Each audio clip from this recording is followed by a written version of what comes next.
और जेल तो जेल ही होती है जी। और अकेलेपन में कोई रहे और जेल की अपनी परेशानियां होती हैं तो वो तो फेस करनी पड़ती हैं। और हमें उम्मीद है कि उन्हें न्याय मिलेगा, उनके परिवार को न्याय मिलेगा। आदरणीय मोहम्मद आजम खान साहब, उनके साथ अन्याय लगातार हो रहा है।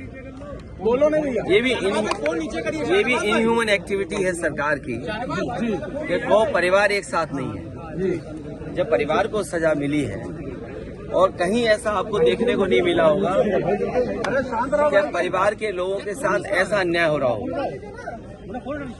कम से कम सरकार को ये दृष्टिकोण तो रखना चाहिए कि परिवार एक साथ रहे। जब इतनी तकलीफ और परेशानी में है, क्या सरकार यही तकलीफ परेशानी देना चाहती है?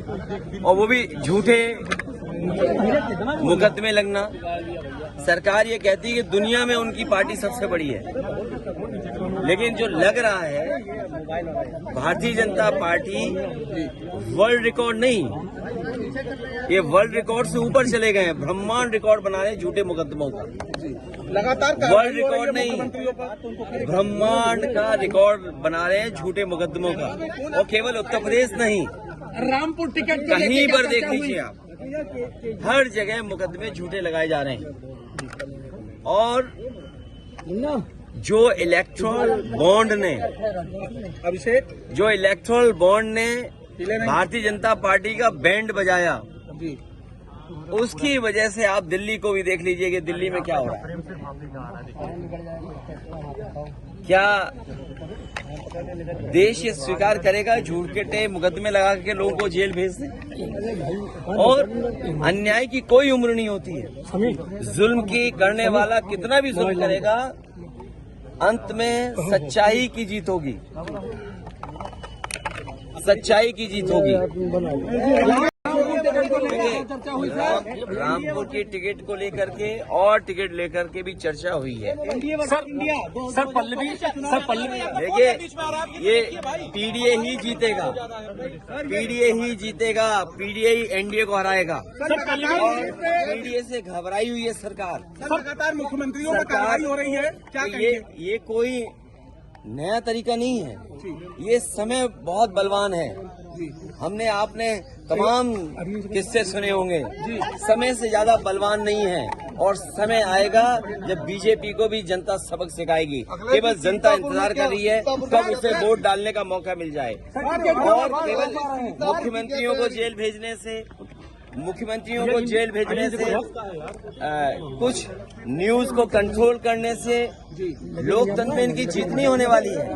ये लोकतंत्र को कमजोर कर रहे हैं। लोकतंत्र में जो आवाज उठाना चाहते हैं, उनकी आवाज दबाना चाहती है सरकार। और सच्चाई तो ये है कि इनके पास जवाब नहीं है। मान लीजिए उत्तर प्रदेश में सबसे ज्यादा पेपर लीक हुए हैं, कोई एक पेपर लीक नहीं हुआ है। जितनी भी परीक्षाएं हुई हैं सबके पेपर लीक हुए हैं। और पेपर लीक होने से जिन बच्चे नौजवानों का भविष्य अंधकार में गया है, मैंने कई बार बोला हूं, मैं फिर बोलता हूं, 60 लाख बच्चे जिनका भविष्य इस भारतीय जनता पार्टी ने उत्तर प्रदेश में छीना है।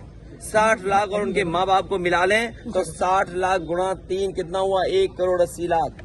1 करोड़ 80 लाख का अगर हम भाग दे दें, 1 करोड़ 80 लाख को हम भाग दे दें 80 से लोकसभाओं से, तो हर लोकसभा में 2,25,000 वोट कम हुआ है। और जिस दल का 2,25,000 वोट कम हो जाए एक लोकसभा में, तो सोचो कितनी घबराई हुई होगी।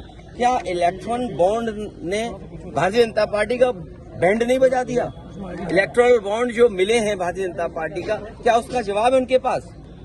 और अगर आप दिल्ली वाली बात कर रहे हैं, तो जो आरोप लग रहा है, क्या इलेक्ट्रल बॉन्ड उसने भारतीय जनता पार्टी के लोगों को नहीं दिया? तो ये घबराहट में अपना जो मुद्दा बदलने की जो तरीका है, इसमें भारतीय जनता पार्टी कामयाब नहीं होगी। ये कितने भी नेताओं को जेल भेज देंगे, लेकिन जनता को जेल नहीं भेज सकते। जनता इनको सबक सिखाएगी। अखिलेश जी पल्लवी पटेल ये इलेक्ट्रल बॉन्ड ने भारतीय जनता पार्टी का बैंड बजा दिया है। इसी इलेक्ट्रल बॉन्ड ने भारतीय जनता पार्टी का बैंड बजा दिया, इसीलिए घबराहट में इस तरह का खबर बदल जाए, न्यूज बदल जाए, दूसरी चीजों पे ज्यादा चर्चा हो। और सवाल तो मैंने आपसे कहा बुनियादी, क्या किसान की आय दोगुनी हो गई जी? क्या महंगाई कम हो गई? क्या नौजवानों को नौकरी रोजगार दे दिया जी? क्या आज उत्तर प्रदेश में लोग सुरक्षित हैं? कहाँ घटना नहीं हो रही? क्या आप सोच सकते हैं कस्टोडियल डेथ हो रही हो?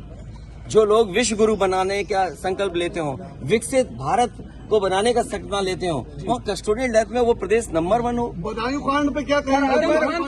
ये जितने भी कांड हो रहे हैं, लॉ एंड ऑर्डर, आप खुद सोचिए, 3 घंटे में इनकाउंटर कर दिया। आप खुद सोचिए कि जो सरकार ये कहती है कि 0 टॉलरेंस है लॉ एंड ऑर्डर के मामले में, इसका मतलब ये सरकार इंतजार करती है घटना होने का, जो रिस्पांस सिस्टम बना था, या जो लॉ एंड ऑर्डर का 0 टॉलरेंस की बात थी, वो 0 टॉलरेंस 0 हो गई कि नहीं हो गई? बदायूं की घटना ने साबित कर दिया है कि 0 टॉलरेंस का नारा देने वालों का लॉ एंड ऑर्डर 0 टॉलरेंस 0 है।